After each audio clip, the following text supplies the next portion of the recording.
existe um livro do Dalcídio chamado Primeira Manhã, que ele descreve essa chegada dele ele descreve a chegada dele, primeiro anista, vindo do Marajó, carregando o sonho de toda aquela molecada que não vai ter oportunidade de vir para Belém estudar. Ele fala desse sonho que ele carrega na Ilharga, que não é o sonho dele, é o sonho dos outros. Então ele chega em 1922, o Tavernar chega um ano depois. E aí no livro mais conhecido do Tavernar, que é A Fêmea, né, quando você lê sobre o Tavernar, em geral as pessoas apontam que provavelmente esse teria sido o único livro, né? Mas há indícios de que provavelmente você teve outros livros publicados. Isso remete à dificuldade da época, né? Esse livro aqui ele vai ser publicado no final, ele é de 1928. Então você imagina a dificuldade de publicar livros nesse momento aí, né? Então olha só,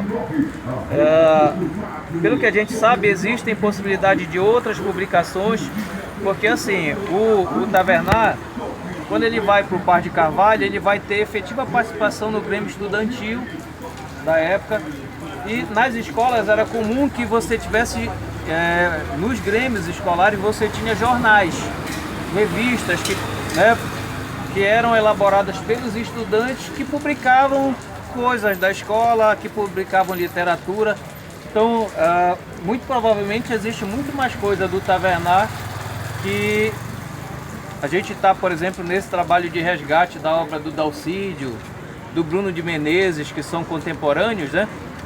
Caberia também uma busca da obra do Tavernar.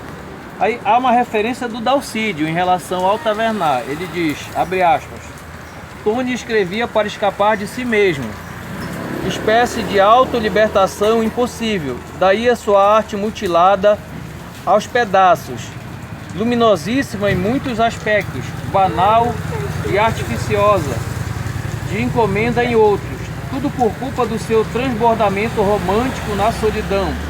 Faltou-lhe mais ar, mais contato com a vida que há cá embaixo.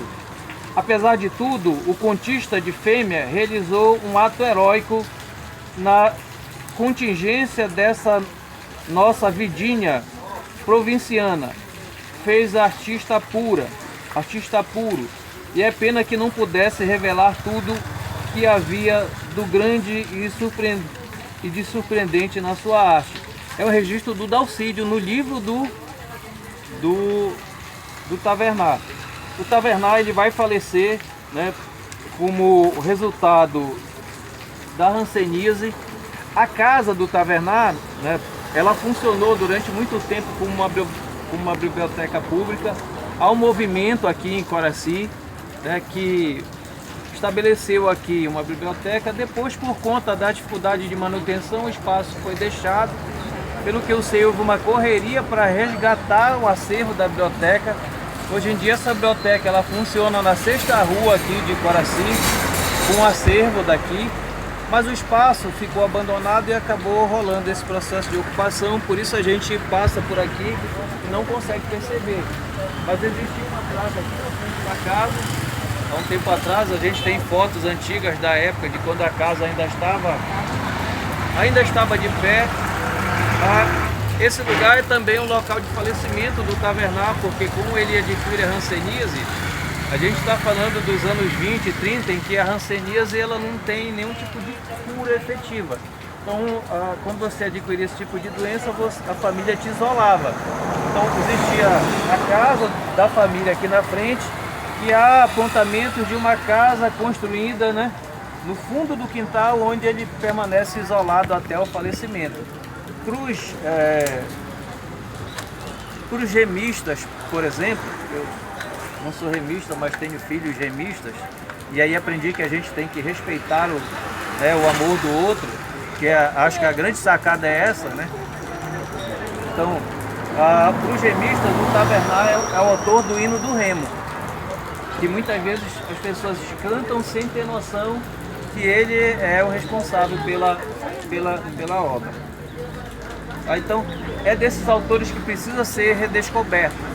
Você tem alguma referência, né? Você viu lá uma das pessoas dizendo, olha, tem um parente dele aqui no mercado. Então, certamente tem muita história sobre ele que precisa ser contada. As referências, infelizmente, do espaço aqui, elas desapareceram, o casario foi totalmente modificado. O que a gente tem é a biblioteca funcionando na Sexta Rua, essa pintura que a gente ressignificou lá em 2019, no mercado municipal. O trapiche de Cotijuba tem o nome do Tavernar, mas certamente tem muita coisa sobre ele que precisa ser contado, precisa ser escrito, né? Então o pessoal que está aí na vivência acadêmica, de repente porque para mim existem alguns autores dessa literatura amazônica que têm produções fantásticas. Tu coloca aí na mesma linha, Dalcídio, Bruno de Menezes, né? Eu coloco o Tavernar junto dessa leva de grandes escritores do início dos anos 20, do início dos anos 20, que ele acaba falecendo muito cedo.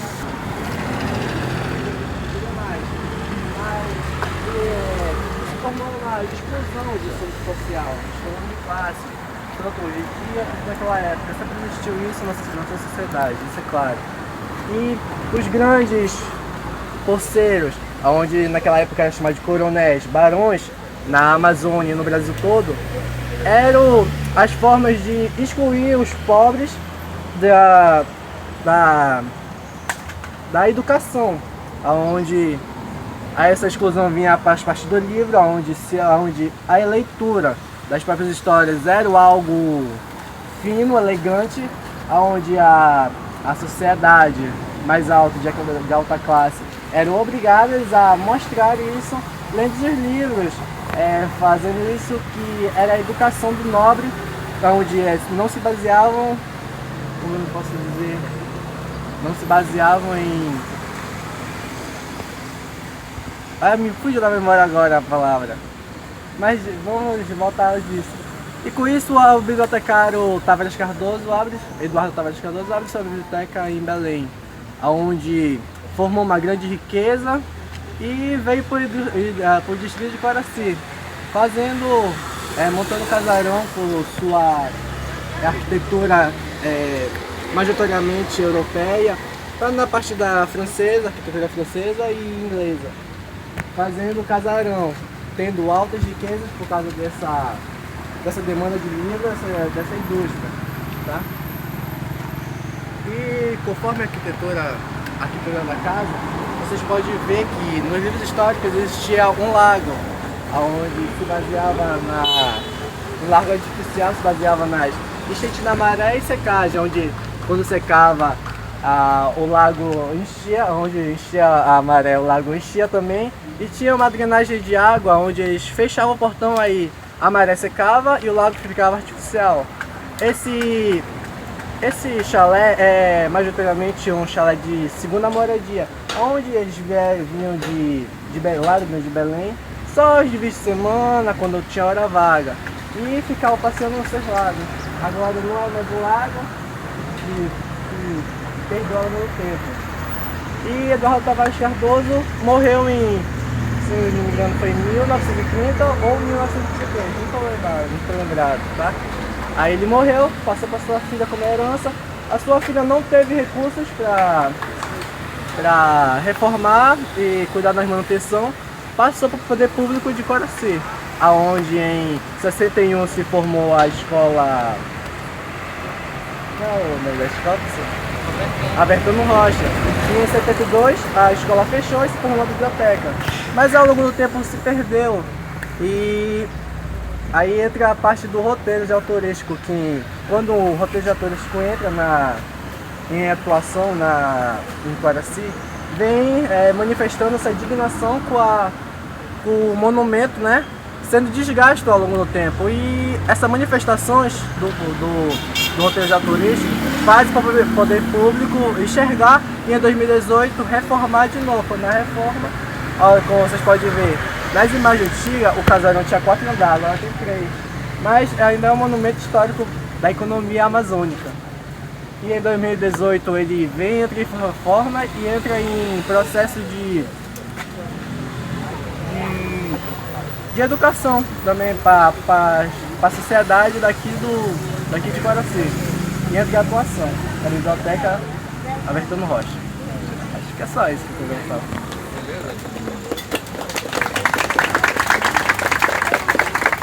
Eu falei, tem muita história para contar, né?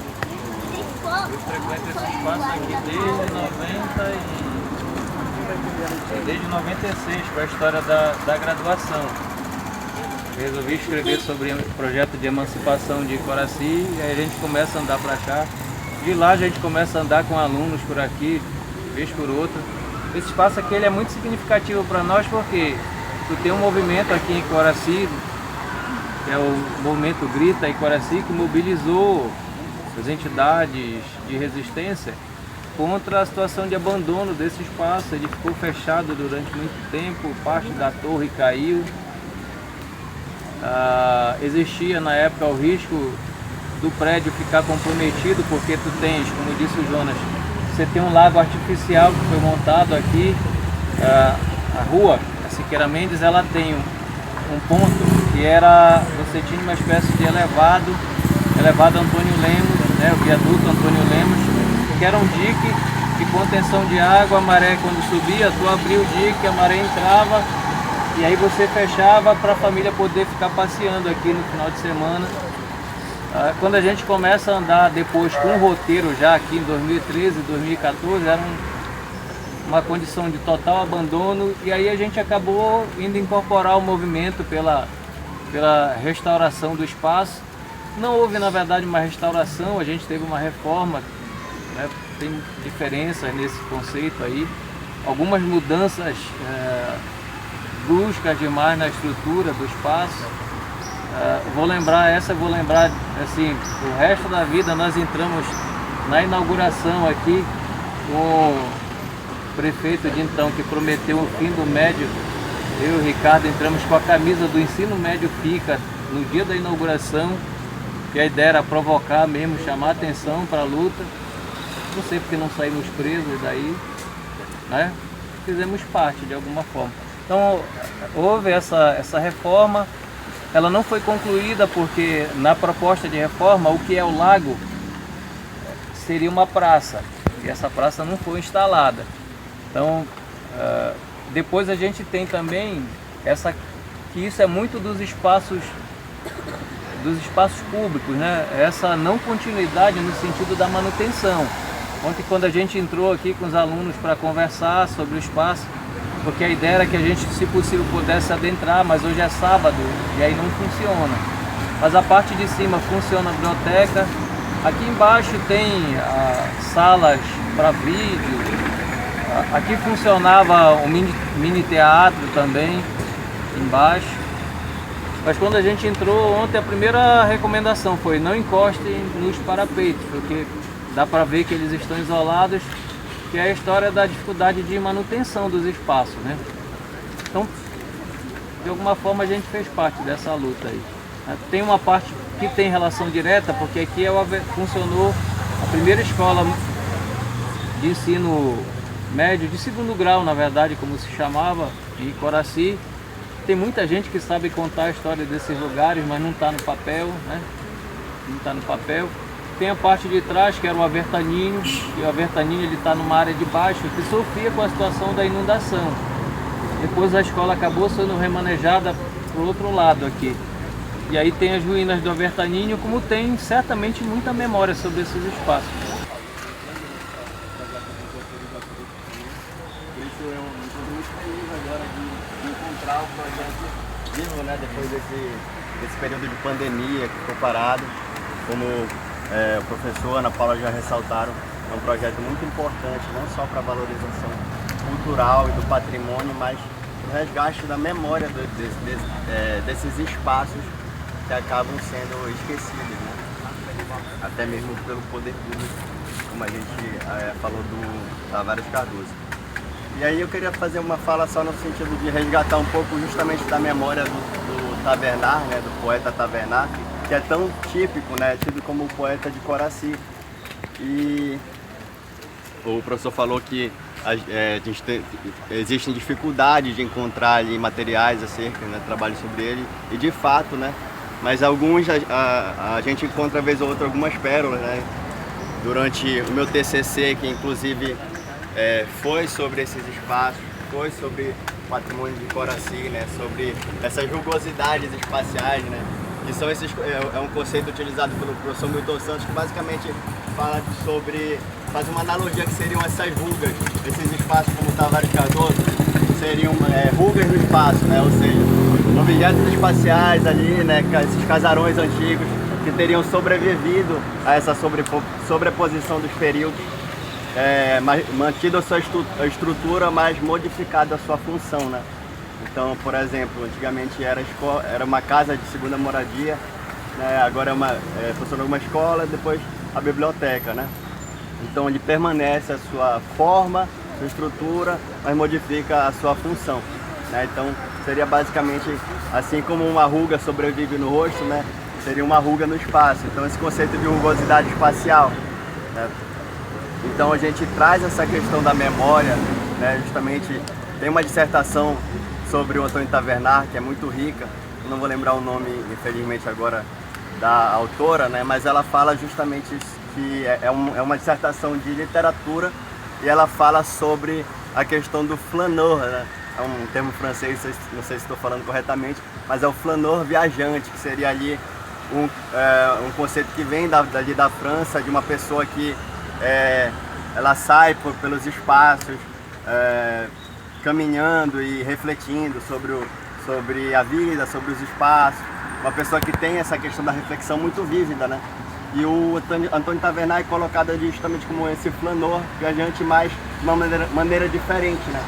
Porque ele não podia fazer isso de ir fisicamente a esses espaços, caminhando, refletindo sobre a vida. Então ele fazia isso naquele espaço que foi dado a ele, né? Como o professor falou, pela questão da hanseníase, né? Então ele não podia ter contato com outras pessoas, ele ficava isolado. E esse isolamento dele foi muito do responsável pelo caráter que as poesias dele tinham, né? Então, tem uma poesia muito característica, uma das poesias mais conhecidas talvez dele, né? Que tem até, o professor falou que está na internet, né? Durante o roteiro aqui de 2019, a gente leu o poema, né? E inclusive está lá no mercado municipal, que é o poema Similitudes. E ele começa falando: nasci de frente ao mar. Então, o mar que ele fala é justamente a Baía do Guajará, né? Ali que é água doce, né? Uma baía, mas para ele, por conta dessa melancolia tão forte que ele tem, pela questão da hanseníase, ele enxerga ali como se fosse o mar, uma grandiosidade, né? Então, essa questão do romantismo, que até o Dalcídio citou, né, está muito presente na poesia do Antônio Tavernar, que acho que a gente tem que resgatar a questão da poesia também, porque ele é tido e valorizado como um poeta, né, de Coraci. Então está muito presente por conta também dessa questão, desse termo do flaneur que essa dissertação traz, e que coloca ele como esse poeta romântico por conta dessa melancolia. E a questão, né, do espaço, a gente falou da rugosidade espacial, e aí durante justamente os roteiros, né, geoturísticos, eu comecei a pensar que esse espaço, que é a casa do Antônio Tavernar, não existe mais. Então, como ele não existe mais, a gente não poderia colocar um conceito de rugosidade espacial, porque a forma não sobreviveu. Não foi a função que modificou, mas a forma também não sobreviveu. Mas a gente tem fotos, né, tem registros, e é um espaço ali que está tão latente, tão vivo na memória, que ele ainda pode ser considerado uma rugosidade. Eu coloquei essa questão para o professor Aguinaldo, e o professor Aguinaldo, nesse caso então seria uma rugosidade memorial, né? Então uma transformação acrescenta aí ao conceito do professor Milton Santos, e serve também para a gente agregar junto com os roteiros, para a gente ter essa ideia de valorização e resgate que dá a importância, o caráter de importância que os roteiros têm, né? De sempre resgatar essa memória. Então, esse espaço ali que hoje não tem mais a forma, seria uma rugosidade memorial do poeta Antônio Tavernar, e que a gente sempre e agora, né, principalmente através do roteiro, sempre vai manter vivo.